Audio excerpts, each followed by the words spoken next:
ମୋର ପ୍ରିୟ ପିଲାମାନେ, ଆଶା କରିବି ସମସ୍ତେ ବହୁତ ହି ଭଲରେ ଥିବ ଏବଂ ଆପଣଙ୍କର ପରିବାର ବି ପ୍ରାୟତଃ ସମସ୍ତେ ବହୁତ ହି ଭଲରେ ଥିବେ। ଫାଇନାଲି ଦେଖନ୍ତୁ 2025 ପାଇଁ ଆପଣଙ୍କର ଭାରତ ସରକାରଙ୍କ ତରଫରୁ 4 ବର୍ଷିକିଆ ବିଏଡ୍ର ନୋଟିଫିକେସନ୍ ଆପଣଙ୍କୁ ରିଲିଜ୍ କରିଦିଆଯାଇଛି। ତ ଯଦି ଆପଣ ଆଇଆଇଟି ଭୁବନେଶ୍ୱରରେ ଆପଣ ବିଏଡ୍ କରିବା ପାଇଁ ଚାହୁଁଛନ୍ତି, ଆଇଆଇଟିରେ ପଢ଼ିବେ ବିଏଡ୍ ବହୁତ ହି ଅଳ୍ପ ଟଙ୍କାରେ, ଖାଇବା ପିଇବା ରହିବା ବିଲକୁଲ ଫ୍ରି ଆପଣଙ୍କ ପାଇଁ। ଆଇଆଇଟି ଆପଣରେ ପଢ଼ିବେ ବିଏଡ୍ ଆପଣଙ୍କର, ଠିକ୍ ଅଛି। କିମ୍ବା ଆପଣ ଯଦି ଏମପିସି ଆମର ବାରିପଦାରେ ଆପଣ ବିଏଡ୍ କରିବା ପାଇଁ ଚାହୁଁଛନ୍ତି, ଠିକ୍ ଅଛି, ତା ପାଇଁ ମଧ୍ୟ ଆପଣଙ୍କ ପାଇଁ ଆଭେଲେବୁଲ୍ ରହିଛି।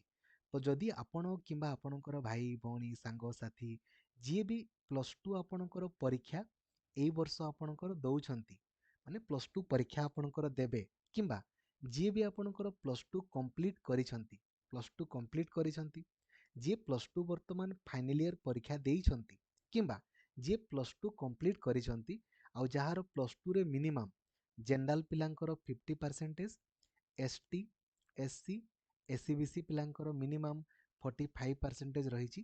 ସମସ୍ତଙ୍କୁ ଏହି ଭିଡ଼ିଓଟି ଲାଇକ୍ ଆଉ ସେୟାର କରିକି ଜଣାଇଦେବେ, ଯଦ୍ୱାରା କି ସମସ୍ତେ ଜାଣିପାରିବେ ଏବଂ ଆଇଆଇଟିରେ ଆପଣଙ୍କର ପଢ଼ିପାରିବେ ବିଲକୁଲ ଆପଣଙ୍କର ବହୁତ ହି ଅଳ୍ପ ଟଙ୍କାରେ। ଆଇଆଇଟିରେ ବିଏଡ୍ ଆପଣଙ୍କର ପଢ଼ିବେ, 4 ବର୍ଷ ଆପଣଙ୍କର ପଢ଼ିବେ, 4 ବର୍ଷରେ +3 ବି କମ୍ପ୍ଲିଟ୍ ହେଇଯିବ, ବିଏଡ୍ ବି ଆପଣଙ୍କର କମ୍ପ୍ଲିଟ୍ ହେଇଯିବ। କମ୍ପ୍ଲିଟ୍ ଇନଫର୍ମେସନ୍ ପ୍ରୋଭାଇଡ଼ କରିବି। ଆଉ ଚ୍ୟାନେଲକୁ ନୂଆ ଅଛନ୍ତି ଦେନ୍ ଏବେ ହିଁ ସବସ୍କ୍ରାଇବ୍ କରିକି ଅଲ୍ ନୋଟିଫିକେସନ୍କୁ ବି ଆପଣ ଅନ୍ କରିଦେବେ।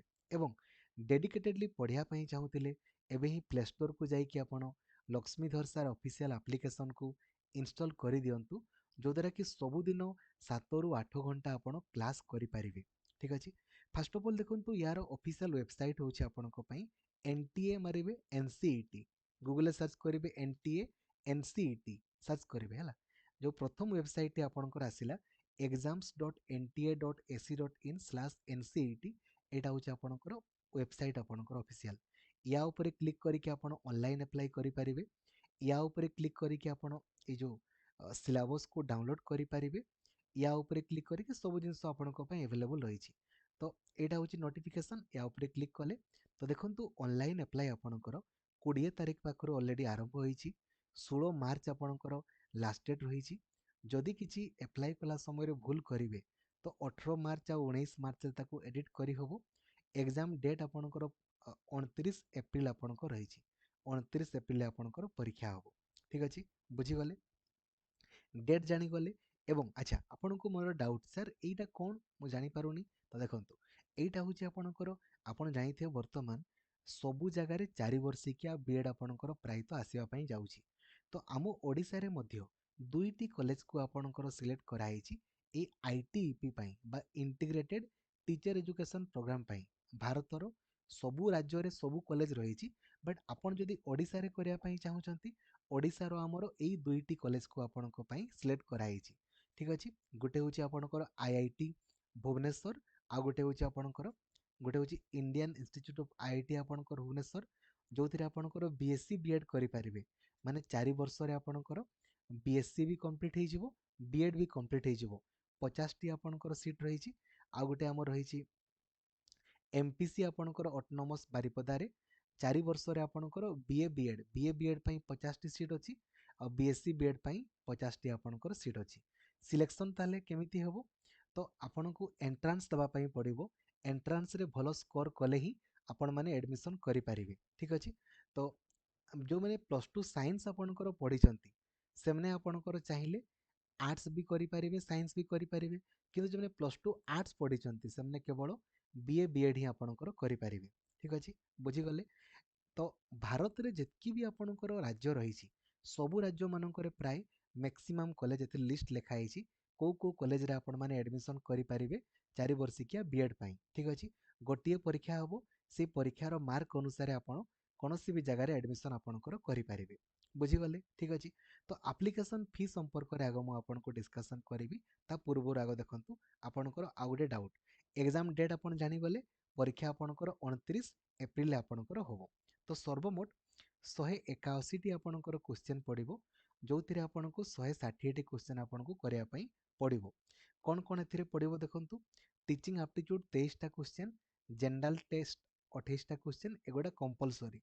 लैंग्वेज आपणकर दुईटा आपनको चूज करिया पई पड़िबो, आउ डोमेन सब्जेक्ट तीनटा आपण चूज करिवे आपणकर इच्छा। ठीक अछि, तो 181टा क्वेश्चन, 160टा आपनको मिनिमम आपणकर करिया पई पड़िबो।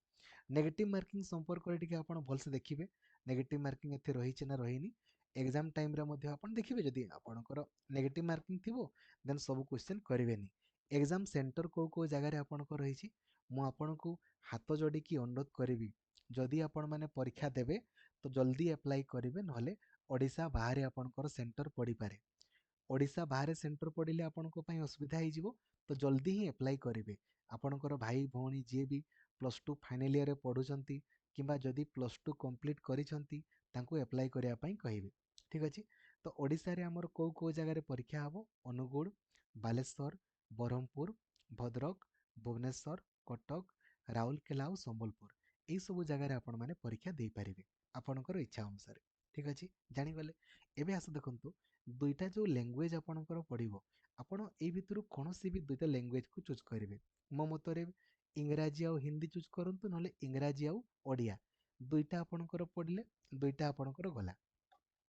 ताले एथिरे कोन कोन सब आपणकर क्वेश्चन पड़िबो देखंतु, एई जो लैंग्वेज रे आपणकर बेसिकली पैसेज आपणकर पड़िबो, आ किछि ग्रामर पड़िबो। माने इंग्राजी रो पैसेज, इंग्राजी ग्रामर, ओडिया रो पैसेज आ ओडिया रो ग्रामर आपणकर। तो दुईटा आपण माने चूज कले। ठीक अछि, तापरे जो सेक्शन 2 रे एई भितरु आपणकर मिनिमम दुईटा आपणको चूज करिया पई पड़िबो। तो आपण माने आपणको पई बेस्ट कोन हबो कहिले, ए जो सिलेबस सेक्शन रे आपण क्लिक करिवे, क्लिक कला परे आपण देखंतु जे कहारो सिलेबस आपणकर कोन रहिछि, आ आपण कोउथिरे बेस्ट करि पारिबे ताकू आपण माने चूज करंतु आपणकर। ठीक अछि, बुझी गले। आपण देखिबे जे सर मु चाहूछि आपणकर हिस्ट्री नेबी कि जियोग्राफी नेबी कि मैथमेटिक्स नेबी। देखंतु मैथमेटिक्स रे कोन कोन आपणकर सिलेबस रे आपणकर पड़िबो, जदि मैथमेटिक्स नेबे तो मैट्रिक्स, डिटरमिनेंट्स ए सब आपणकर पड़िबो, इंटीग्रेशन डेरिवेटिव करि पारिबे तो नेबे, नहले बेटर हबो आपण माने जियोग्राफी नै जानतु, जियोग्राफी सिलेबस पढ़िबे, देखिबे आपण कोउथिरे आपण बेस्ट स्कोर करि पारिबे ताकू चूज करंतु हला ए भितरु। ठीक अछि, देन टीचिंग एप्टीट्यूड तो आपणकर कंपलसरी। टीचिंग एप्टीट्यूड रे आपणकर जहां भी पढ़िबो खाली एप्लीकेशन रे आपण क्लास करिवे, सब क्वेश्चन देखु देखु करि हबो, किछि डाउट नै आपणकर। आउ जनरल टेस्ट आपणकर जो पढ़िबो, जनरल टेस्ट देखंतु एथिरे सिलेबस सेक्शन हैला कोन पढ़िबो, जीके पढ़िबो, रीजनिंग आउ मैथमेटिक्स पढ़िबो, एगुडा जनरल साइंस पढ़िबो, एगुडा हम सब कर दे पारिबा। ठीक अछि, बुझा पड़ुछि। तो आपण आउ पॉलिटिकल साइंस रे देखिदबा सिलेबस आपणकर कोन रहिछि। पॉलिटिकल साइंस आपणकर देखिदबा, एटा पॉलिटिकल साइंस रे कोन सिलेबस रहिछि। अच्छा, एई सब जिंस गुडा आपण माने देखिबे कोउथिरे आपण स्कोर करि पारिबे आ। ठीक अछि, तापर नेक्स्ट आपणकर देखंतु, एटा आपणकर गला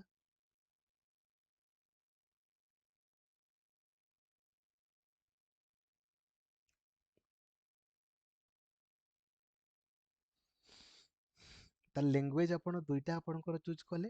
ठीक अछि, सेक्शन 2 रे डोमेन आपणकर तीनटा, तीनटा आपण चूज करिवे तीनटा।